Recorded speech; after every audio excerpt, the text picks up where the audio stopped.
شرور أنفسنا ومن سيئات أعمالنا من يهد الله فلا مضل له ومن يضلل فلا هادي له أشهد أن لا إله إلا الله وحده لا شريك له وأشهد أن محمدا عبده ورسوله والصلاة والسلام على رسول الله وعلى آله وأصحابه ومن تبعهم بإحسان إلى يوم الدين يا أيها الذين آمنوا اتقوا الله حق تقاته ولا تموتن إلا وأنتم مسلمون اعلموا رحمكم الله فإن خير الحديث كتاب الله وخير الهدي هدي محمد صلى الله عليه وسلم wa syarrul umuri muhdatsatuha wa kullu muhdatsatin bidah wa kullu bidatin dhalalah wa kullu dhalalatin finnar. Ikhwati iman rahimakumullah, marilah kita bersyukur kepada Allah Subhanahu wa taala yang senantiasa menganugerahkan kepada kita nikmat yang tidak bisa kita hitung. Terutama adalah nikmat iman, nikmat Islam, nikmat Allah Subhanahu wa taala mengutus kepada kita ini adalah seorang rasul, dan nikmat kita berada di atas sunnah, sehingga kita mampu mengetahui hak, mengetahui kebenaran, dan bisa memisahkan antara hak dengan batil. Ikhwatu iman rahimakumullah, pembahasan kita pada siang hari ini, setelah kita mendengarkan pembahasan yang tadi, yaitu berkaitan dengan masalah iman, hakikatul iman, maka pada kesempatan siang hari ini kita akan membahas poin yang sangat penting dengan judul Manhumul Ulama wa Manzilatul Ulama. Kita akan bahas dalam kesempatan yang mulia ini yang berkaitan dengan masalah sangat penting dengan judul siapa mereka ulama, siapa yang dimaksud dengan ulama, dan apa kedudukan mereka, dan termasuk yang ketiga hukukul ulama, wajibatuna nahwal ulama, dan termasuk yang kita akan bahas hak-hak para ulama atau kewajiban kita terhadap para ulama.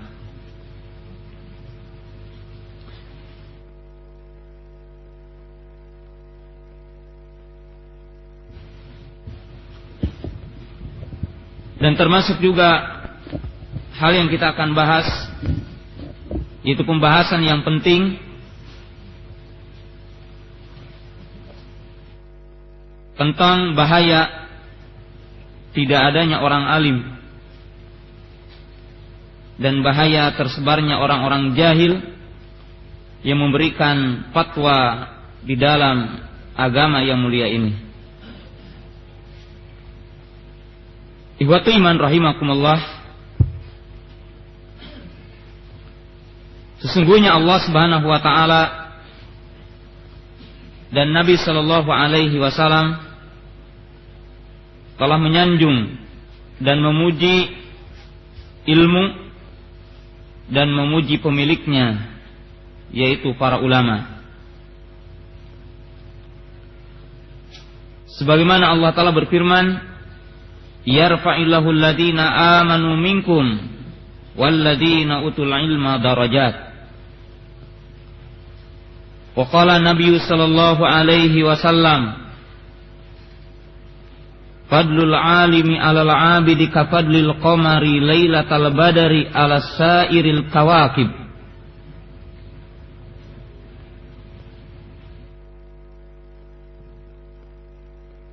Wa qala ba'du ulama'una laulal ulama'u lakana an-nasu kal bahaim. Wa qala ba'duhum mautul ulama syamlatul wa fitnatul lil mujtama. Allah Ta'ala telah berfirman, Allah Ta'ala telah mengangkat derajat orang-orang yang beriman di antara kamu dan orang-orang yang diberi ilmu dengan beberapa darajat. Kemudian Nabi sallallahu alaihi wasallam bersabda, dalam kalimat yang singkat tadi kita memahami dari dalil Quran, Sunnah, dan perkataan para ulama yang menunjukkan sekilas tentang kedudukan ulama dan butuhnya manusia kepada ulama. Sebelum kita menjelaskan keutamaan para ulama dan bagaimana hak kita bersama para ulama, kewajiban kita bersama para, itu tentang jenis yang ketiga disebutkan awamnya orang-orang muslim yang mereka tidak memiliki ilmu dan perlengkapan di dalam memahami agama yang mulia ini, maka mereka dikatakan awam. Dan setiap dari kelompok ini memiliki kewajiban dan hak yang berbeda-beda satu dengan yang lainnya di dalam melaksanakan agama ini dan termasuk di dalam menyebarkan agama ini. Kenapa kita mesti membicarakan tentang siapa mereka para ulama dan apa kewajiban kita kepada para ulama? Sebelum kita menjelaskan poin ini pun kita akan sebutkan beberapa mukadimah alasan kita membahas judul ini. Alasan yang pertama, telah timbul dalam banyak pergerakan dakwah, yaitu yang dinamakan dengan dakwah Islamiyah. Fa innahum fasalu bainal alim wad du'a, bainal ilmi wa dakwah. Karena telah timbul dalam sebagian pergerakan dan orang-orang yang menceburkan diri di dalam dakwah, memiliki perhatian di dalam dakwah. Sebagian di antara mereka memisahkan antara ulama dengan da'i, antara ilmu dengan dakwah.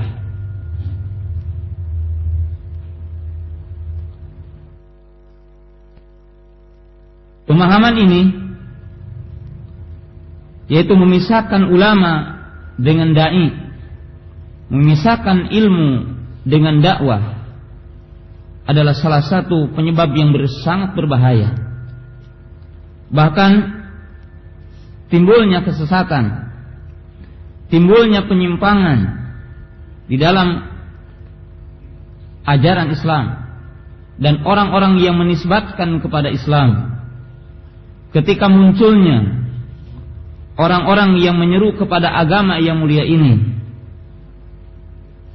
akan tetapi tidak memiliki ilmu, tidak memiliki hujjah, tidak memiliki argumentasi dan pemahaman yang cukup kepada Al-Quran dan Sunnah Rasul. Penyebab al-alimuna bisunnati Rasulillah, al-alimuna bi aqwali salafil ummah, wal amiluna bi ilmihim. Yang dimaksud dengan ulama yang hakikat, mereka adalah orang-orang yang memiliki pengetahuan terhadap Al-Quran,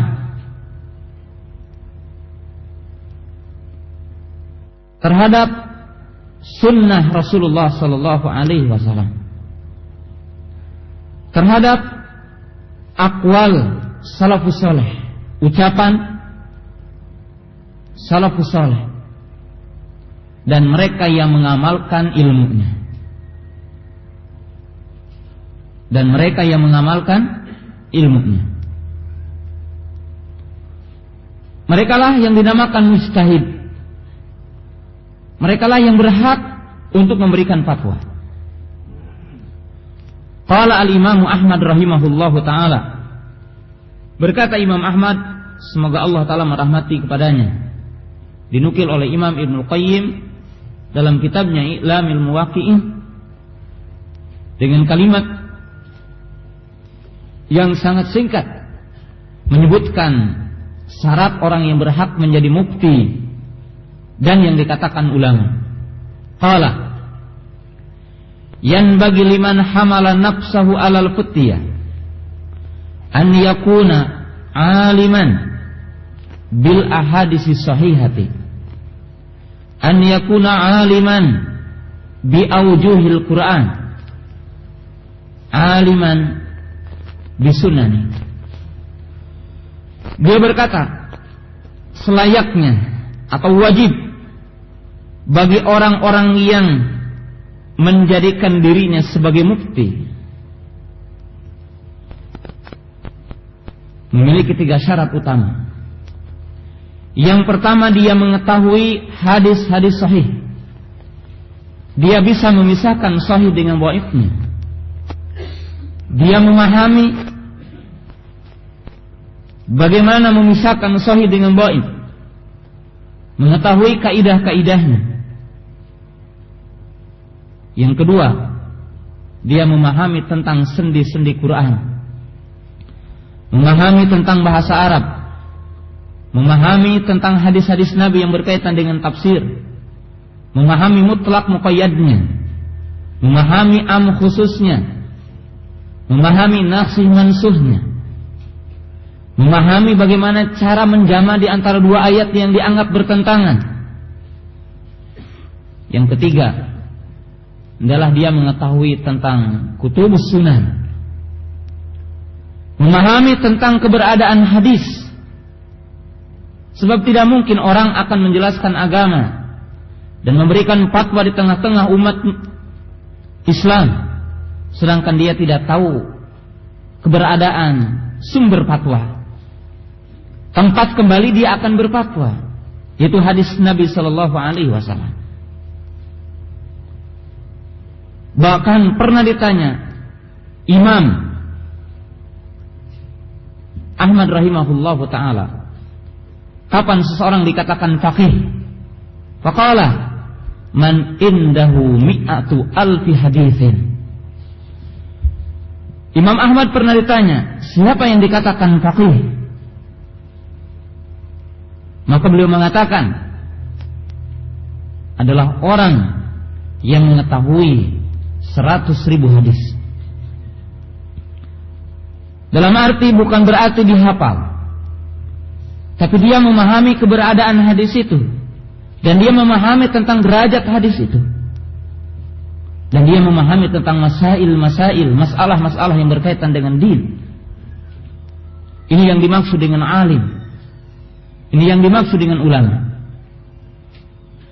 Mereka adalah yang mengamalkan ilmunya. Mereka adalah orang-orang yang paling takut kepada Allah Subhanahu wa ta'ala. Mereka itu adalah ulama. Walidzalika lama su'ila ulama'una kal Imam Ahmad wal Imam Al-Bukhari wa ghairihima minal ulama fi tafsiri hadis Nabi sallallahu alaihi wasallam, la tazalu ta'ifatun min ummati zahirin 'alal haq, yang maknanya itu ucapan di dalam masalah agama ini, kecuali ada yang telah mendahului kamu.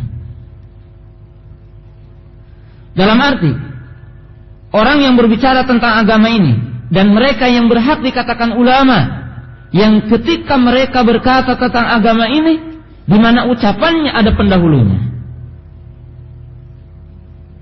Adapun jika dia berbicara tentang agama dan tidak pernah ada pendahulunya, maka Imam Al-Auza'i telah berkata, "Alaikum bi athari man salaf wa iyyaka wa ara'ir rijal wa in zahraka lakal qawl." Berkata Imam Al-Auza'i rahimahullahu taala, hendaklah engkau mengikuti dan mengambil peninggalan orang-orang yang terdahulu dari kalangan para sahabat, para tabi'in dan para tabi'un tabi'in, dan hati-hatilah dengan pendapat-pendapat yang baru. Artinya ihwatu iman rahimakumullah, bahwa tidak bisa dikatakan alim, tidak bisa dikatakan ulama, man yaqul fid din min indi ra'yihi laisa lahu sabaq, laisa lahu salaf. Maka tidak bisa dikatakan orang itu alim jika seandainya dia berkata satu permasalahan dalam agama tidak ada pendahulu baginya, tidak ada yang mendahului tentangnya. Kenapa ihwatu iman rahimakumullah? Sebab agama ini telah sempurna.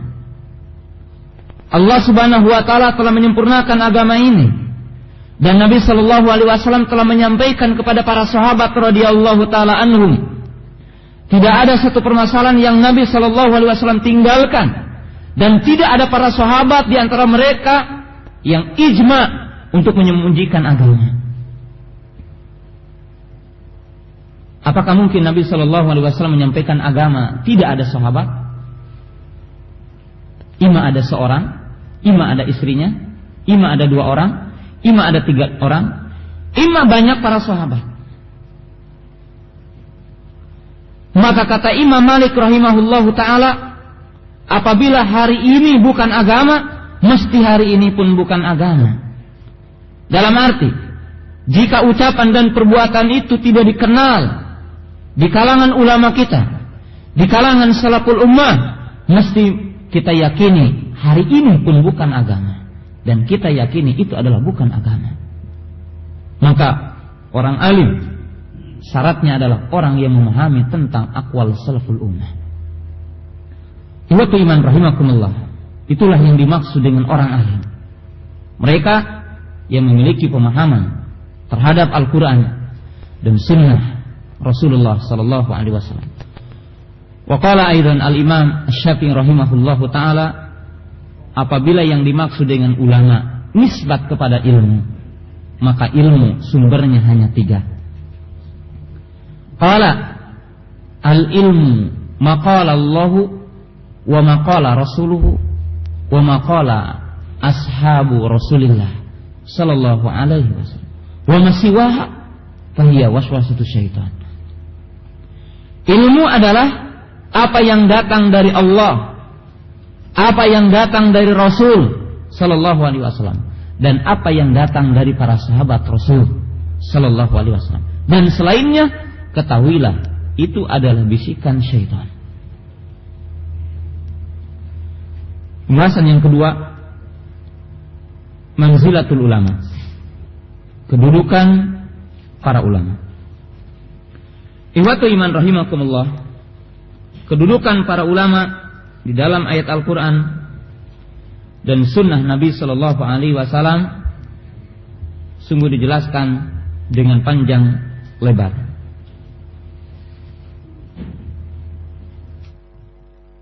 Yang pertama, al-ulama'u hum al-mujahidun.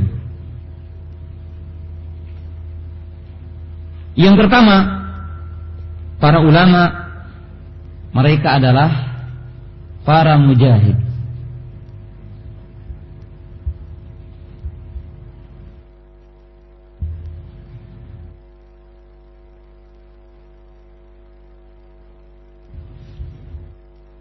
Lihat dalilnya dalam surat At-Taubah ayat 122.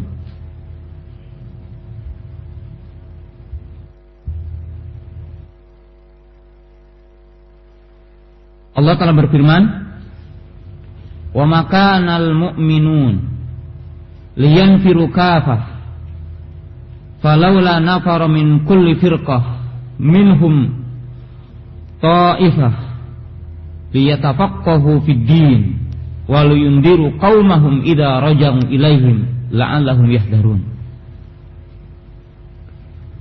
Allah Subhanahu wa taala di dalam surat yang ke-9 ayat 122 qassamal muslimin ila ta'ifatain. Allah Subhanahu wa taala membagi dalam surat yang ke-9 ayat 122 ini kaum muslimin kepada dua taifah, dua kelompok. Yang pertama, al-mujahidu bisayfi wasinan wal mujahidu bil hujjati wal barahin. Di mana Allah Ta'ala membagi orang-orang yang beriman, orang-orang muslim kepada dua kelompok. Kelompok yang pertama, mereka yang berjihad dengan pedang dan tombak-tombaknya. Yang kedua, mereka yang berjihad dengan hujjah dan argumentasi, dengan ilmu. Dua perkara ini, ilmu wal hujjatu wasyifu wasinan, qawamul Islam.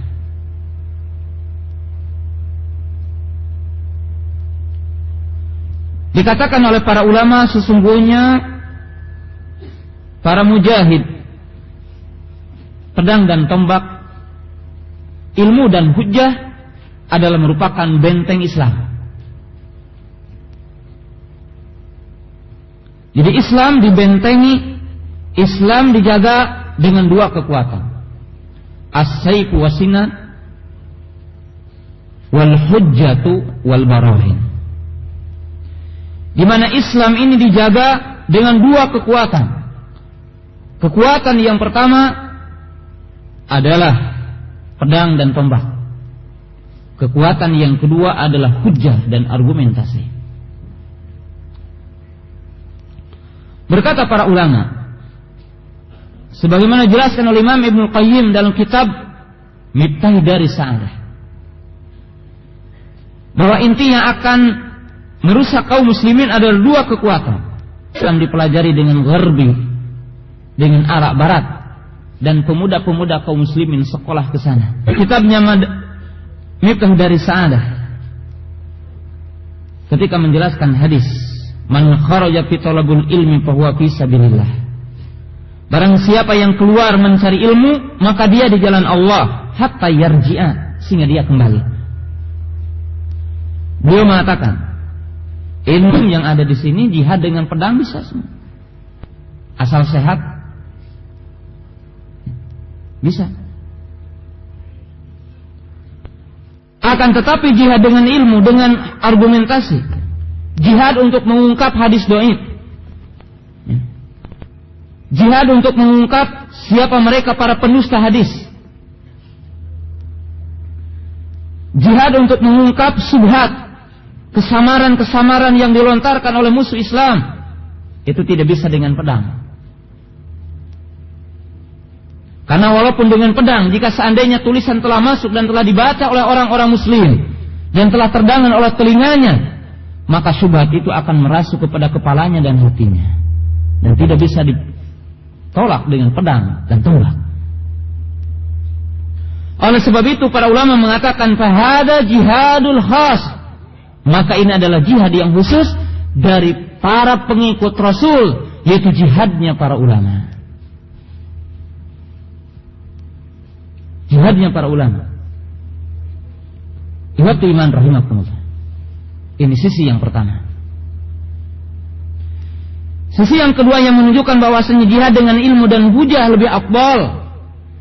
Karena ikhwati iman rahimakumullah, jika kaum muslimin dianiaya dalam bentuk fisiknya, maka orang awam pun akan mengatakan ini adalah sebuah penganiayaan. Akan tetapi ketika penyimpangan ada di sekitar kita, syubhat ada di sekitar kita, kesesatan ada di sekitar kita, pemikiran yang menyimpang ada dalam masyarakat kita, berada di kanan dan di depan dan di belakang kita, di kanan, di kiri, di depan, di belakang kita, maka sangat sedikit orang yang tahu itu adalah syubhat, itu adalah menyimpang, itu adalah sesat, itu adalah bisa dihitung dengan jari. Dan apa yang saya katakan, ada pendahulunya dikatakan oleh Imam Hasanul Basri, idza istaqbalatul fitnatu fala ya'rifuha illa al-alim, wa idza istadbarat ya'rifuha kullu jahil. Apabila fitnah menghadap, apabila syubhat menghadap, apabila kesesatan menyerang, maka tidak ada yang tahu kecuali orang-orang yang alim. Kadang-kadang orang jahil, selama yang mengatakannya pakai sorban, selama yang mengatakannya pakai peci, selama yang mengatakannya Islam, tidak apa-apa. Bahkan kadang-kadang kesesatan kita samar. Maka dari sisi inilah bahwasanya orang yang berjihad dengan ilmu ada lebih afdal dari sisi ini.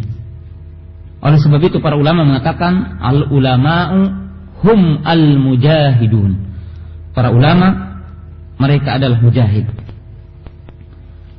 Ihwati iman rahimakumullah. Kenapa saya dikedepankan poin yang pertama ini?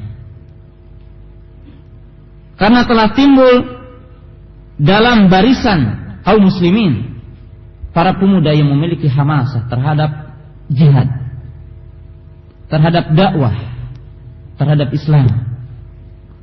Mereka memisahkan al-mujahidu wal ulama. Mereka memisahkan antara mujahid dan mereka memisahkan antara ulama. Semestinya yang benar berdasarkan dalil Quran dan Sunnah dan penjelasan para ulama, mujahid mereka mestinya adalah ulama. Yang memimpin rayatul jihad, yang memimpin bendera jihad, mestinya mereka adalah ulama. Maka apabila bendera jihad dan yang memimpin bendera jihad dan yang memproklamirkan jihad bukan ulama, fabihadza yu'lam anna hadzal jihad laisal jihadu syar'i.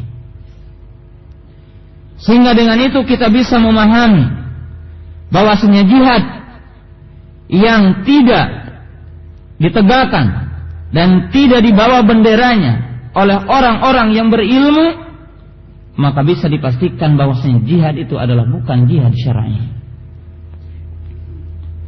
Saya akan sebutkan sejarah. Dan sejarah ini sejarah yang sangat bermanfaat buat kita. Ketika orang-orang Khawarij mereka menamakan, mengangkat senjata keluar dari Amirul Mukminin, membunuh saudaranya yang muslim, itu dinamakan jihad.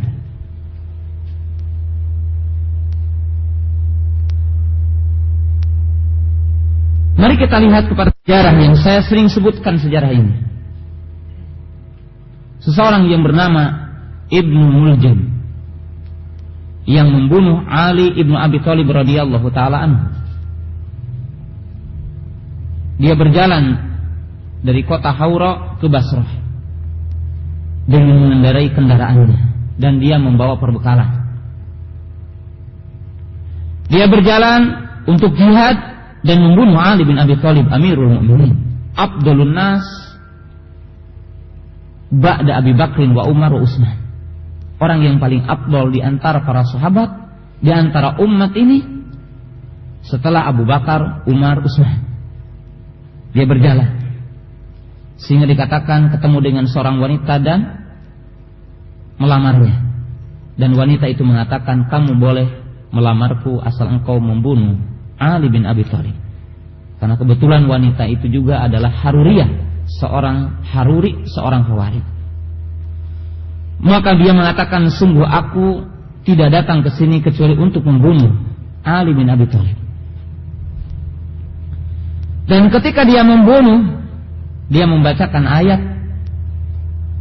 di antara surat Al-Baqarah, qala wa minan nasi man yashri nafsahu ibtigha'a mardatillah,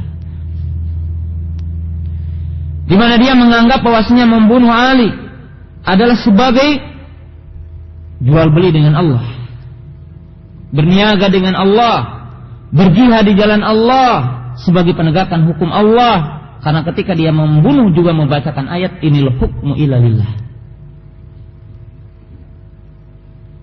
Nah, orang-orang Khawarij menamakannya ini jihad.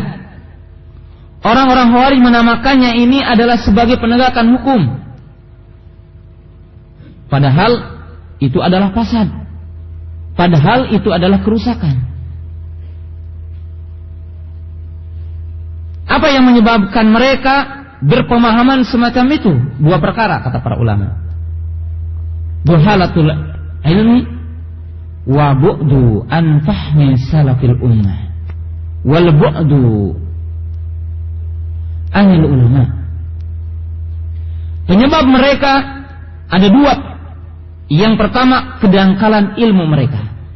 Sebab mereka dikatakan yaqra'unal qur'ana la yujawizu hanadirahum.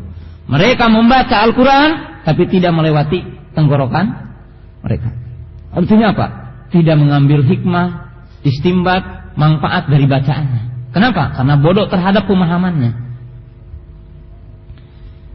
Sedangkan yang kedua disebabkan mereka jauh dari pemahaman salaful ummah, dari bimbingan ulama.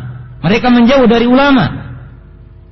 Sebab mereka menjauhkan diri dari Ibnu Abbas, menjauhkan diri dari Abu Hurairah, menjauhkan diri dari Abdullah bin Umar, menjauhkan diri dari Abdullah bin Mas'ud, menjauhkan diri dari Ali bin Abi Thalib. Para ulama, para sahabat, mereka tinggalkan. Ikhwatu iman rahimakumullah.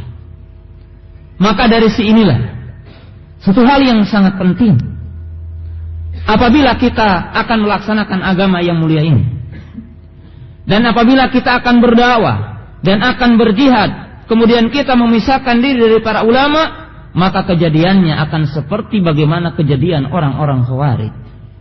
Yang Nabi telah menyatakan yamrukuna minad din kama yamruku sahmu minar ramyah la sarfa wala adlah. Yang dikatakan oleh Nabi sallallahu alaihi wasallam bahwasanya mereka melesat dari agama bagaikan melesatnya anak panah dari busurnya. Ikhwati iman rahimakumullah. Ini manzilah yang pertama. Manzilah yang kedua, di antara kedudukan para ulama telah disebutkan oleh Nabi sallallahu alaihi wasallam, al ulama hum afdalun nas. Para ulama mereka adalah orang-orang yang paling afdal. Mereka adalah orang yang paling bertakwa. Mereka adalah orang yang paling takut kepada Allah Subhanahu wa taala. Ikhwati iman rahimakumullah. Ya, mudah-mudahan hujan, tapi hujannya rahmat insyaallah. Ikhwati iman rahimakumullah. Di dalam hadis Nabi mengumpamakan ulama dengan dua perumpamaan. Ya. Perumpamaan yang pertama seperti bulan. Perumpamaan yang kedua seperti bintang-bintang. Nah, kita pahami hadis yang mulia ini untuk memahami di antara keutamaan ulama. Nabi bersabda, "Fadlul alimi 'alal 'abidi ka fadlil qamari 'ala sairil kawakibi." Perumpamaan ulama, abid dengan ahli ibadah yang sempit ilmunya, seperti perumpamaan bulan purnama tanggal 13, 14, 15 dengan bintang-bintang. Orang muslim ada ulamanya, ada awamnya, gitu kan? Ada ulama, ada awam. Ada awam yang rajin ibadah, Bagaimana kedudukan ulama dengan awam yang rajin ibadah? Bahkan dia salat malam umpamanya, dia senantiasa saum Daud umpamanya dengan ulama. Maka Nabi Shallallahu Alaihi Wasallam menggambarkan seperti dua cahaya. Cahaya bulan dalam bulan purnama dengan cahaya bintang. Kedua-duanya bercahaya. Tapi cahaya ulama, cahaya bulan adalah bisa meliputi dunia. Cahayanya lebih besar, cahayanya lebih kuat ketimbang cahaya apa? Bintang. Maka digambarkan orang yang berilmu seperti tadi. Kalau ada pertanyaan, kenapa Nabi Shallallahu Alaihi Wasallam mengumpamakan ulama dengan bulan, tidak dengan matahari gitu? Matahari kan lebih apa? Lebih terang. Ya. Jawabannya ada beberapa sisi. Jawaban yang pertama, bahwa orang yang memiliki ilmu itu punya darajat, dan bulan itu cahayanya punya tingkatan. Cahayanya kecil, besar, kecil.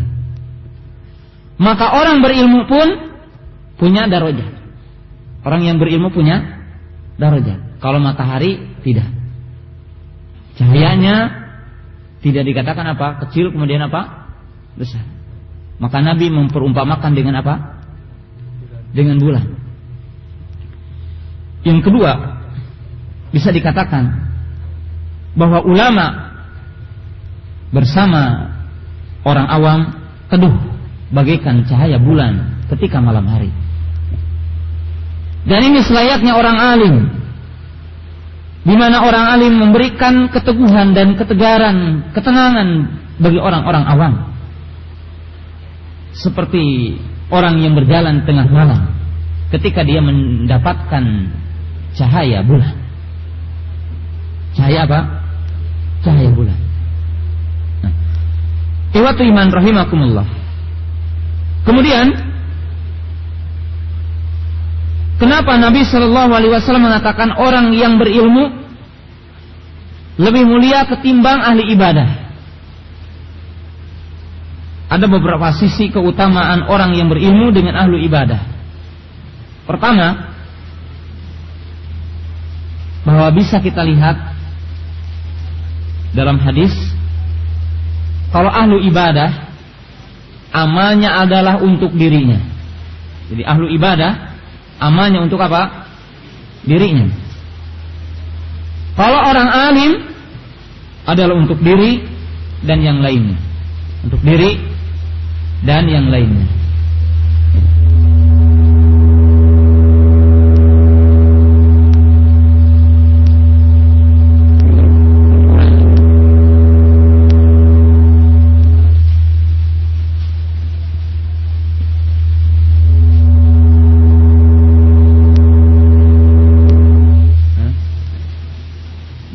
Berkurang itunya biasanya.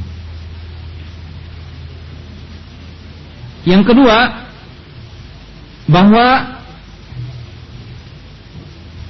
apabila abid itu meninggal, maka amalnya berhenti ketika dia meninggal. Tapi amal soleh orang alim, amal yang dilakukan oleh orang alim, ijtihad orang alim di dalam agama ini, maka amalnya akan mengalir selamanya. Sebab Nabi Shallallahu Alaihi Wasallam menjelaskan, barang siapa yang menunjukkan kepada kebaikan, barang siapa yang menghidupkan sunnah, maka dia akan mendapatkan pahala dan pahala dari orang yang mengikutinya. Jadi kalau orang alim menjelaskan din, dia memiliki murid 10 orang. Ketika dia meninggal, maka yang 10 orang ini akan mengalirkan kebaikan kepada gurunya. Dan apabila yang 10 orang ini memiliki murid 10 setiap orang dan menjadi 100, maka yang 100 orang ini akan mengalirkan kebaikan kepada orang alim itu.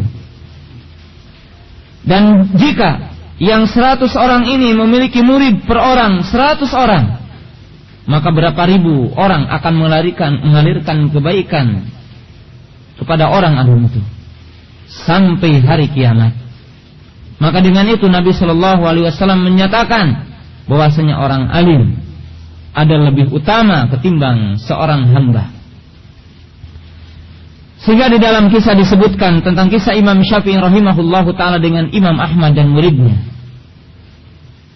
bahwasanya para ulama mengatakan meneliti satu ayat, meneliti satu hadis, kemudian diambil istimbatnya lebih baik ketimbang 100 rakaat salat tatawwu ataupun 1000 rakaat dari salat tatawwu.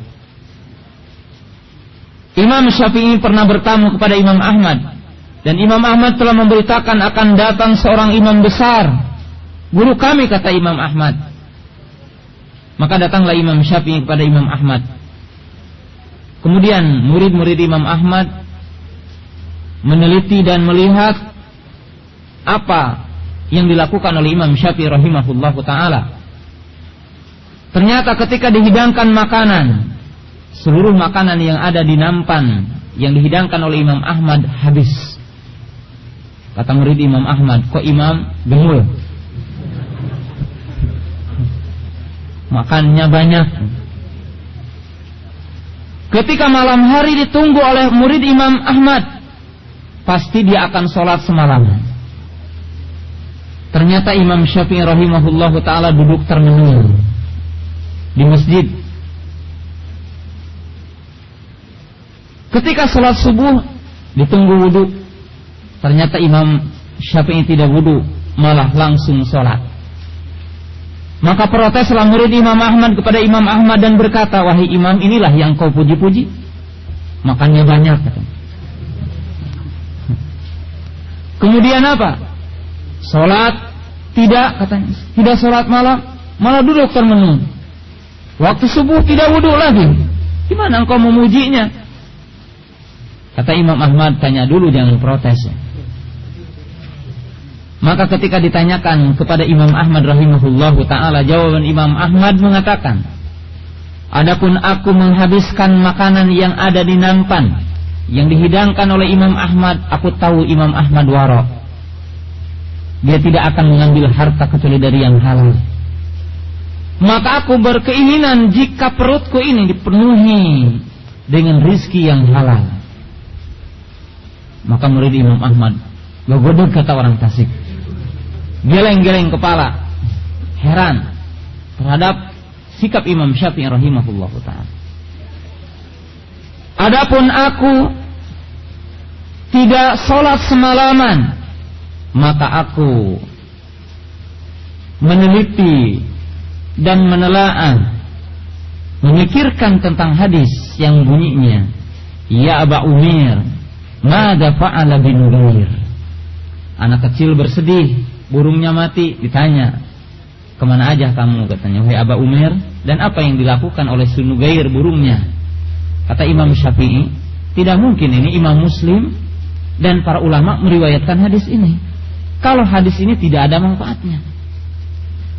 Walaupun Muhammad Al-Ghazali, ya, beliau mengatakan, apa sih pentingnya para ulama meriwayatkan hadis ini? Kok cerita anak kecil senang burung diriwayatkan, katanya. Tapi Imam Syafi'i mengatakan, sungguh aku mengeluarkan ratusan istinbat. Dan salah satu istinbat dari hadis ini, sikap rahmat orang tua kepada anaknya. Orang tua mesti bersikap lemah lembut terhadap anaknya. Dan orang tua diantaranya sikapnya adalah harus menggembirakan anak, jangan membuat takut anak. Dan salah satu istimbatnya bahwasanya ketika ada orang yang sedang sedih, maka jangan ditambah sedih, akan tetapi berilah. Dan ulama itu adalah seluruh makhluk yang ada di muka bumi ini. Nabi Shallallahu Alaihi Wasallam mengatakan, ya, dalam hadis yang tadi dan di ujung hadis yang tadi, beliau mengatakan, sesungguhnya para malaikat Sesungguhnya binatang-binatang yang ada di laut, ikan-ikan yang ada di laut, sesungguhnya pohon-pohonan, batu-batuan, dan seluruh makhluk, mereka akan bersolawat, mereka akan berdoa kebaikan terhadap ahlul ilmi. Jadi para malaikat, manusia, binatang, ikan, bahkan semut di lubang-lubangnya, mereka akan berdoa bagi ahlul ilmi, bagi orang-orang yang memiliki apa? Ilmu. Yang ketiga, al-ulama'u hujatullah fi ardihi ala khalqihi. Yang ketiga, ulama adalah sebagai hujjah yang diutus oleh Allah Subhanahu wa taala, sebagai hujjah Allah di muka bumi ini bagi makhluknya.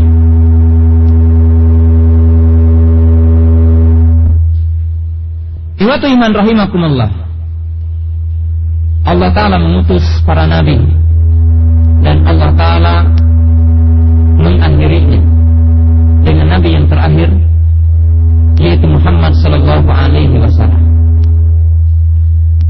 Maka setelah Nabi sallallahu alaihi wasallam wafat dan tidak diutus lagi nabi, maka yang menyampaikan hujjah kepada manusia humul ulama. Maka yang menyampaikan syariat Allah kepada manusia, yang menyampaikan hujjah Allah kepada manusia humul ulama. Mereka adalah para ulama.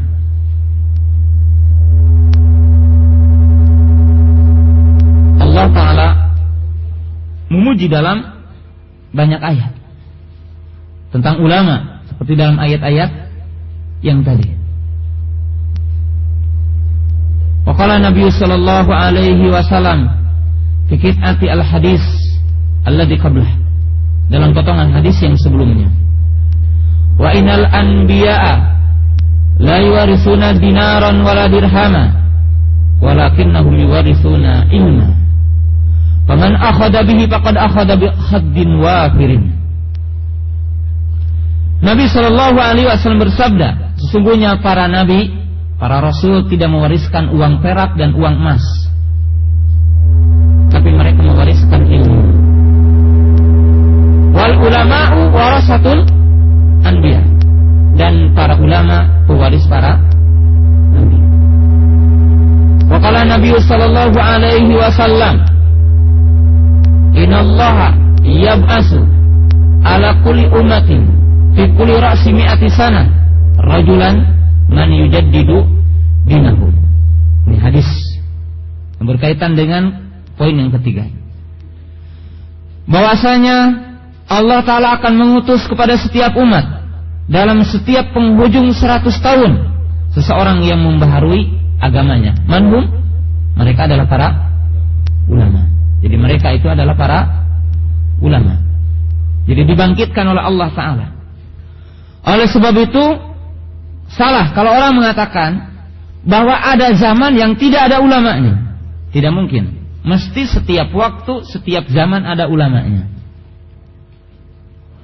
Setiap generasi pasti ada ulamanya.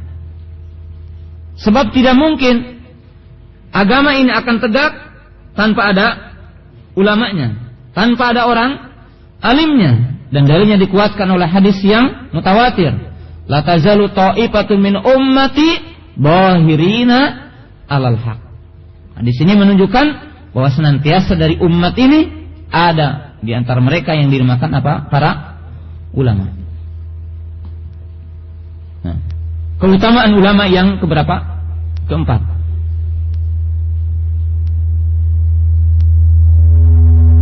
Mereka dinamakan harisul ard,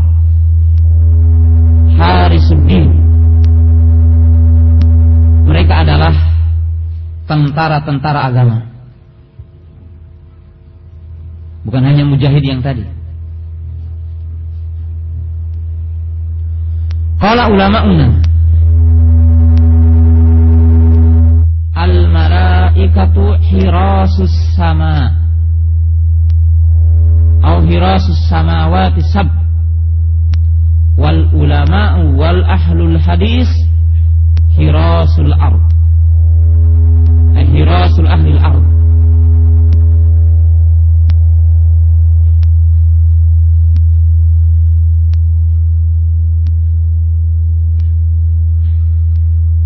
Malaikat adalah penjaga-penjaga langit. Ulama adalah penjaga-penjaga bumi.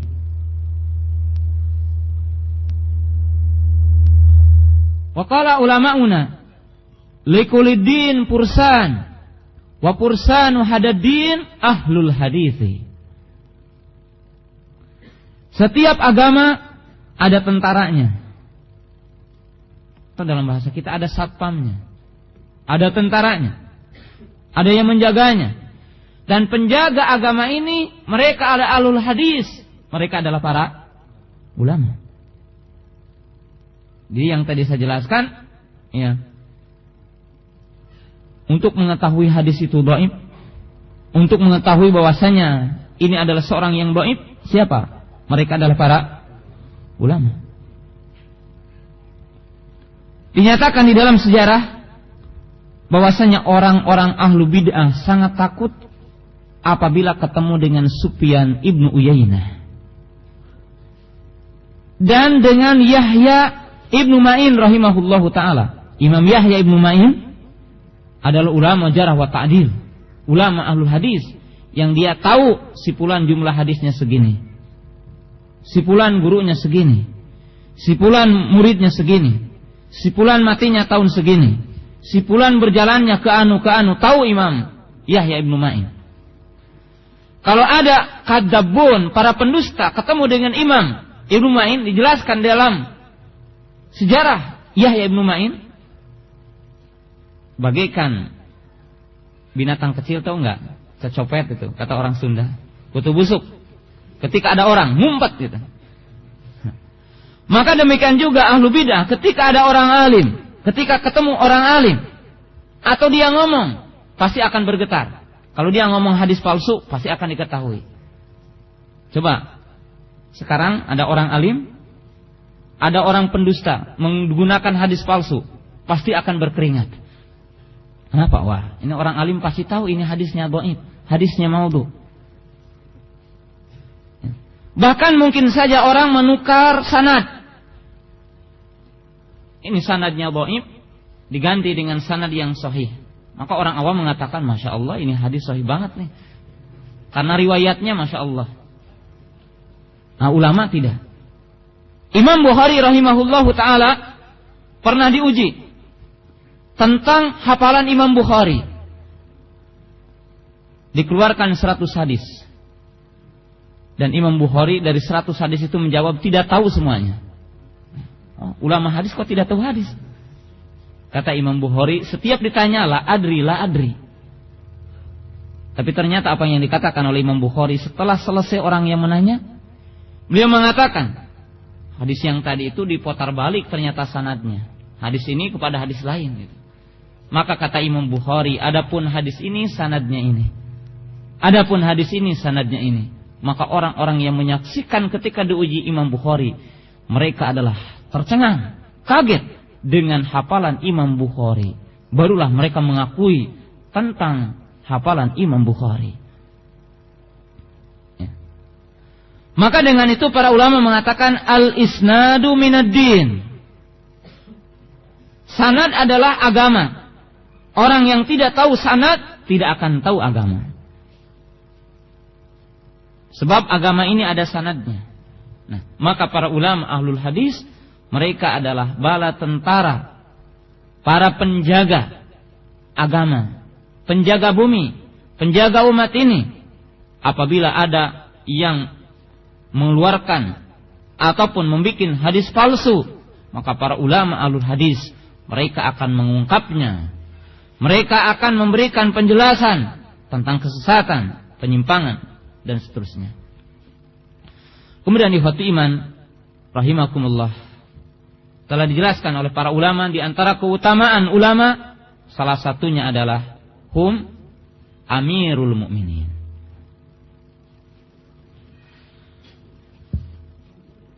Para ulama, mereka adalah para pemimpin kita. Sebab umara, kata Ibnu Abbas ada dua. Ada umara fis siyasah, ada umara fil hujjah. Sebab ulama itu ada dua intinya. Umara itu ada dua. Ada umara yang berkaitan dengan apa? Siyasah an-nas. Pengaturan manusia dengan syariat. Dan yang kedua adalah umara yang dimaksud adalah pemimpin yang berkaitan dengan agama, hujjah. Oleh sebab itu para ulama mengatakan dan menafsirkan wa ulil amri minkum mencakup umara dan mencakup apa? Ulama. Dan para ulama mengatakan bahwasanya manusia akan senantiasa ada dalam kebaikan jika menggabungkan dua perkara ini. Qala ba'du ashabi Nabi sallallahu alaihi wasallam la yazalun nasu bi khair ma'abamu as-sultana wal ulama fa in abamu hadaini as-sultan wal ulama aslahallahu dunyahum wa ukhrahum wa in istahfuhu bihadaini afsadu dunyahum wa ukhrahum. Mereka mengatakan senantiasa manusia akan berada dalam kebaikan selama mereka mengagungkan dua orang, dua pasukan, dua taifah, pemimpin dan ulama. Pemimpinnya dan ulamanya. Artinya pemimpin kaum muslimin dan ulamanya. Apabila mereka mengagungkan dua kelompok ini, ulama dan pemimpinnya, maka Allah Ta'ala akan memberikan kemaslahatan dunia dan di akhiratnya. Dan apabila mereka menghinakan keduanya, maka mereka akan ditimpakan kerusakan malapetaka dunia dan akhiratnya. Sebab intinya, agama ini, umat ini, akan dijaga kejayaannya dan akan diberikan kejayaan oleh Allah Ta'ala apabila kaum muslimin menghormati ulama dan menghormati pemimpinnya. Sebab jika pemimpinnya dihormati, ditaati, maka akan terjadi keamanan, kedamaian bagi masyarakatnya. Akan tercipta kedamaian kehidupan dunianya. Dan apabila umat ini menghormati ulama, menghormati orang-orang alim, maka Allah Ta'ala akan memberikan kedamaian, ketentraman dunia dan di akhiratnya. Oleh sebab itu para ulama juga mengatakan la yazalun nasu bi khairin ma akhadul ilma an akabirihim fa idza akhadu an asagirihim wa shirarihim halaku. Maka Abdullah bin Mas'ud berkata, senantiasa manusia akan berada dalam kebaikan selama mereka mengambil ilmu dari orang-orang, dari para ulama, dari pembesar mereka yaitu para ulama. Dan apabila mereka mengambil ilmu dari orang-orang awam, dari orang-orang yang jelek, maka akan rusak dunia dan agama mereka. Maka ihwatu iman rahimakumullah, bahwasanya ulama mereka adalah pemimpin kita. Dan kaum muslimin mengembalikan urusannya kepada pemimpinnya dan kepada para ulamanya. Sebab ihwatu iman rahimakumullah, Syekh Mukbil rahimahullahu ta'ala, Syekhuna Mukbil Ibnu Hadi, ketika beliau ditanya tentang kondisi para pemimpin kaum muslimin hari ini,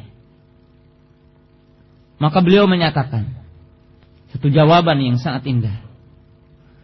Permasalahannya bukan permasalahan hanya pemimpin kita, akan tetapi yang jadi masalah adalah masyarakat kita.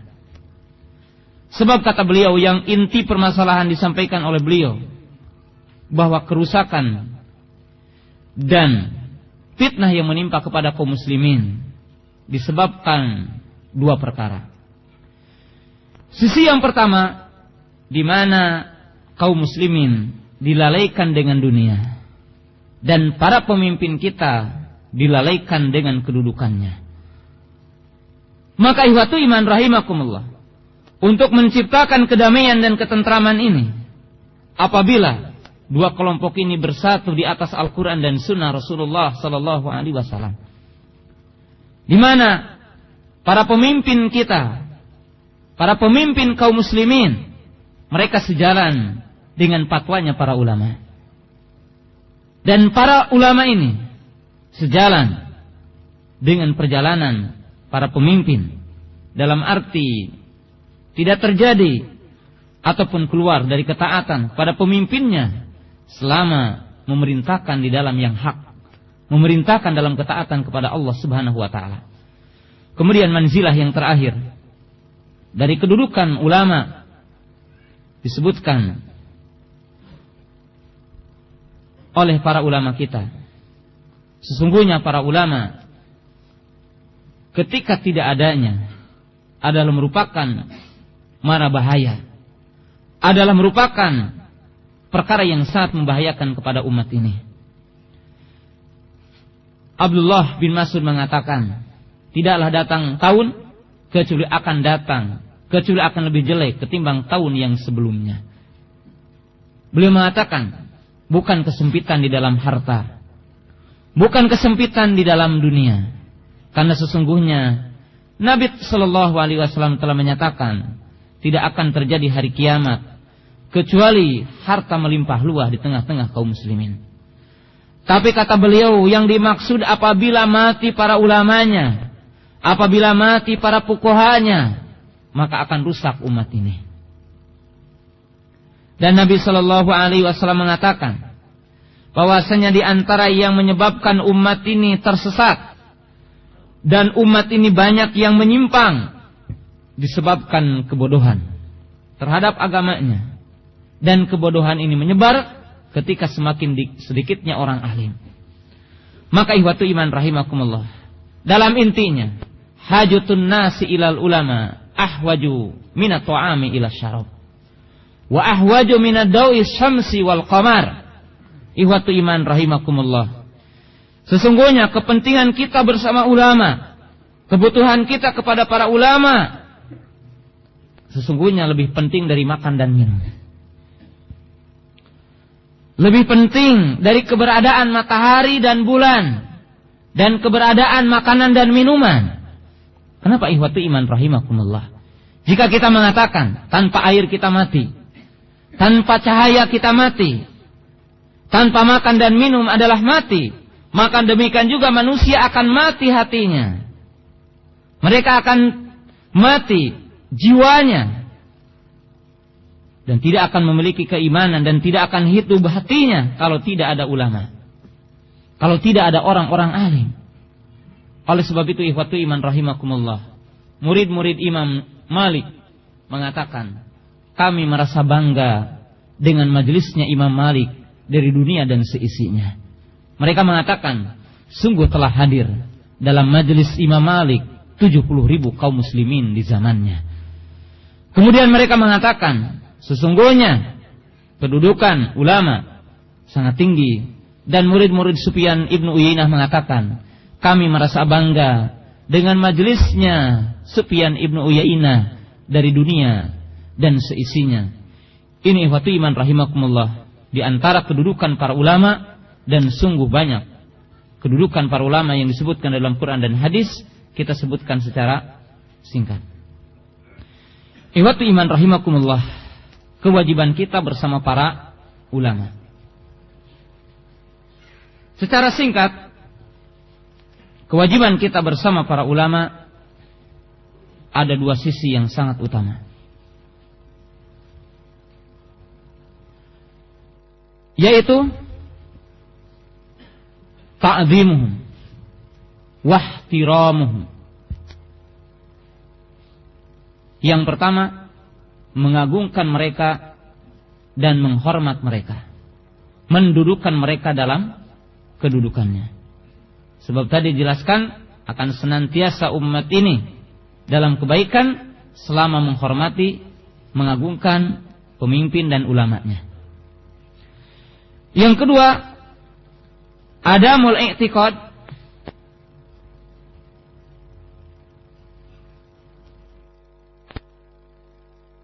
annahu ma'sumun wa adamu ta'assub biqaulihim.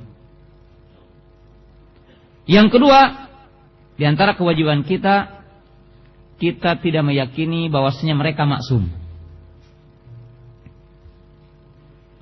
Kita tidak boleh ta'assub dengan ucapannya, ta'assub dengan perkataannya. Kita meyakini bahwasanya ulama dan para mujtahid yusibu wa yukhti. Mereka benar dan mereka salah. Ini adalah dua kewajiban kita yang harus senantiasa bergandengan. Apabila salah satunya ada, salah satunya tidak ada, maka kita akan menjadi pengikut hawa nafsu dan kita akan masuk kepada kesesatan. Kita akan masuk kepada kesesatan. Kalau kita mengagungkan mereka, kemudian melebihi pengagungan kita kepada mereka, maka kita akan masuk kepada pemikiran Syiah Rafidhah yang menganggap bahwasanya imam-imam mereka adalah maksum. Dan seperti keyakinan orang-orang sufi bahwasanya apa yang dikatakan gurunya semuanya benar.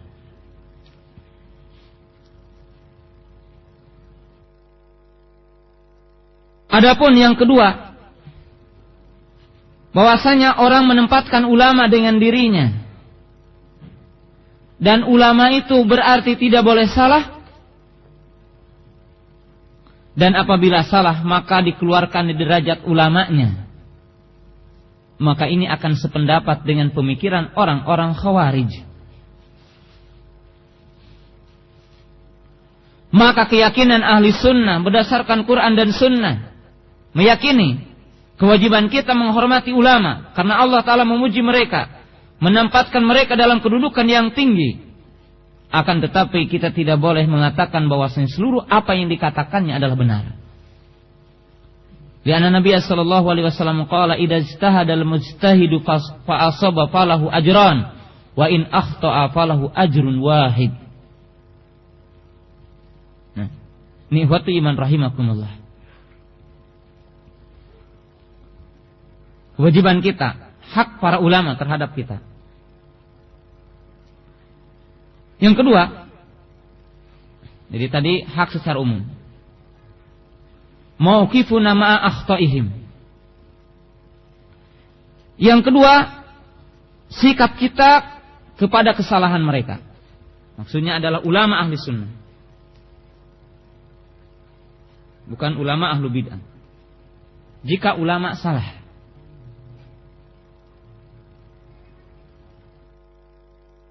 maka di sini pun ada dua sikap yang wajib kita lakukan. Yang pertama, tidak mencacati mereka dan tidak menurunkan derajat mereka. Yang kedua, tidak mengambil kesalahan mereka. Maksudnya dalam kaidah yang kedua ini, bagaimana kita bersama para ulama? Kalau mereka salah, maka di sini ada dua kewajiban.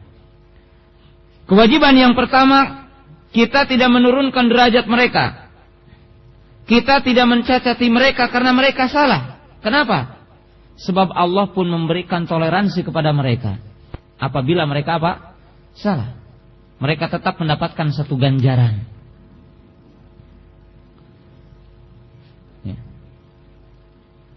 Akan tetapi kewajiban kita tidak boleh mengikuti kesalahan mereka. Sebab terlarang ittiba'u zalatil alim. Sebab terlarang kita mengikuti ketergelinciran orang alim. Jadi kalau kita tahu bahwasanya aqwal alim ini adalah menyimpang ataupun bertentangan dengan Quran dan Sunnah, maka orang itu tidak layak untuk mengikutinya. Dan ini telah dijelaskan oleh Imam Syafi'i dengan kalimat yang tadi, ijma' kaum muslimin. Siapa yang nampak jelas kepadanya hadis Nabi, tidak boleh meninggalkan hadis karena ucapan seseorang. Karena ucapan seseorang. Nah, kemudian ikhwati iman rahimakumullah, apa sikap yang semestinya kita lakukan dalam kesalahan mereka dalam poin yang pertama tadi? Syekhul Islam Ibnu Taimiyah mengatakan bahwasanya kita harus menghargai kesalahan mereka, menghormati. Kenapa? Sebab kesalahan mereka ada alasannya. Imam Ibnu Taimiyah telah menyusun kitab yang judulnya Raf'ul Malam ala A'immatil A'lam. Kalau bahasa kitanya, intinya mengangkat cacian kepada kesalahan para ulama kita. Para ulama salah itu bukan karena mengikuti hawa nafsu, bukan sengaja. Tapi para ulama mengatakan orang alim salah dalam satu masalah yang berkaitan dengan agama banyak kemungkinan. Kemungkinan yang pertama, mungkin belum sampai kepadanya dalil. Kemungkinan yang kedua, sampai kepada dalil tapi lupa. Atau sampai kepadanya dalil tapi memahaminya salah. Atau sampai kepadanya dalil tapi menganggap dalilnya dhaif, hadisnya lemah umpamanya menurutnya. Atau sampai kepadanya dalil dan dia tidak mengetahui bahwasanya hadis ini telah ada yang memansuhnya. Akan tetapi ikhwatu iman rahimakumullah, para ulama kita beristihad dengan tujuan mengamalkan dalil. Tidak tujuan adalah mendalili amal. Berbeda dengan apa? Ahlu bid'ah. Berbeda dengan ahlu bid'ah. Kaidah yang ketiga, mauqiful ulama, mauqifu al-muslimin ma'a ikhtilafil ulama. Sikap kaum muslimin bersama perbedaan para ulama. Ini yang terakhir insyaallah, sikap kaum muslimin terhadap perbedaan para ulama. Apakah selamanya perbedaan kita harus toleransi? Sehingga kita mengatakan la inkara fi masaili al-khilafiyah. Tidak ada pengingkaran dalam masalah khilafiyah. Tidak ikhwati iman rahim. Al-ikhtilafu nau'an atau al-khilafu nau'an. Khilaf ada dua. Jadi perbedaan ada dua, perselisihan ada dua. Yang pertama, perbedaan yang diketahui salah satunya hak, salah satunya batil. Salah satunya nampak dalil, salah satunya tidak ada dalil. Maka di sini tidak ada istilah, tidak ada pengingkaran dalam masalah khilaf. Tapi dalam poin yang pertama, wajib bagi kaum muslimin untuk mengamalkan yang ada dalilnya, mengamalkan yang hak dan menolak yang batil, dan menegakkan amar ma'ruf nahi munkar. Yang kedua, al-khilaf fi masaili al-istihadiyah. Khilaf di dalam masalah istihadiyah. Perbedaan dalam istihad yang telah timbul dari kalangan para ulama dari zaman ke zaman, diketahui kebenaran ikhtilaf itu. Bagaimana jika seandainya kita melihat para ulama berbeda? Apa kewajiban kaum muslimin? Contoh, ada alim yang mengatakan menyentuh perempuan, menyentuh istri kita adalah batal. Ada yang mengatakan tidak batal. Ada yang mengatakan menyentuh dakar adalah batal. Ada yang mengatakan tidak batal. Ada yang mengatakan memakan daging unta adalah batal. Ada yang mengatakan tidak batal. Di antara ulama yang empat dan para ulama sampai hari ini, apa kewajiban kita terhadap perbedaan para ulama? Ikhwatu iman rahimakumullah, kesimpulan yang terakhir ikhwatu iman rahimakumullah dari kalimat yang sangat mulia ini, kembali kepada apa yang saya jelaskan dalam mukadimah, bahwa kaum muslimin terbagi kepada 3 bagian. Ima dia mujtahid, ima dia thalibul ilmi, ima dia adalah orang awam. Maka kewajiban kita bersama, perbedaan para ulama tergantung kedudukan kita di mana kita berada.